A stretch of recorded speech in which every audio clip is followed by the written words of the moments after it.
What the king dreams, the hand of the king builds. Or, so say the kings, the hands, and the lords who wish to be hands. The lowborn put it differently.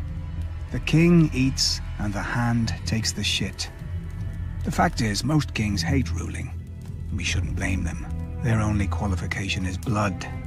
So, naturally they're wary of a seat made of blades. Far better to find other men to rule in their stead. But how should a king select his hand? Family?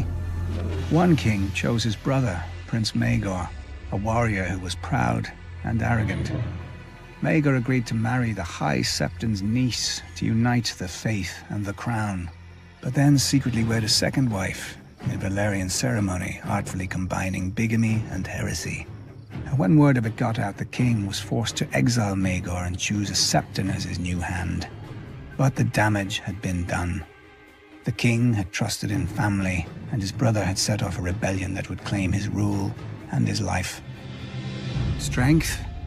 As little more than a boy, Sir Criston Cole replaced the legendary Sir Rayam Redwine on the King's Guard and soon rose to Lord Commander. But knights only know one way to settle disputes. When Prince Aegon's father died, Sir Criston slit the throat of an advisor who objected to Aegon's ascension over his aunt, the anointed heir. His actions so pleased the new king, Aegon, second of his name, that he appointed Sir Criston as his hand in the ensuing civil war, called the Dance of Dragons. Neither Sir Criston, nor the king, nor even the Targaryen dragons would survive it. Perhaps it's no surprise that the wisest king in the history of Westeros made the wisest choice for his hand. The son of a lowly blacksmith, Septon Barth had few options for advancement in the world, and even fewer after his family gave him to the faith as a child. But as royal record keeper, Barth impressed the king so much that the king, defying all his high-born advisors, made Septon Barth his hand. 40 years of prosperity ensued. So much did Barth accomplish that many lords and commoners credited him with sorcery.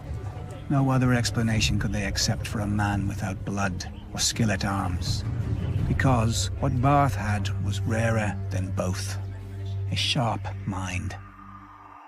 Years later, the realm had no sharper mind than Lord Tywin Lannister, hand to King Aerys Targaryen, or, as history remembers him, the Mad King.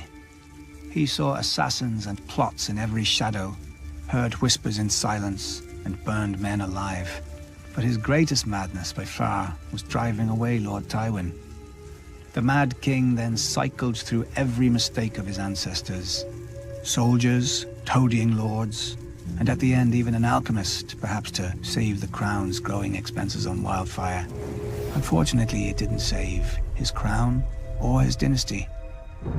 The new King Robert chose his foster father, Lord Jon Arryn, as his hand. The wisest decision Robert ever made. Not that it had many rivals. Too bad it proved so fatal. Lord Arryn was a man of honor from an ancient and proud family.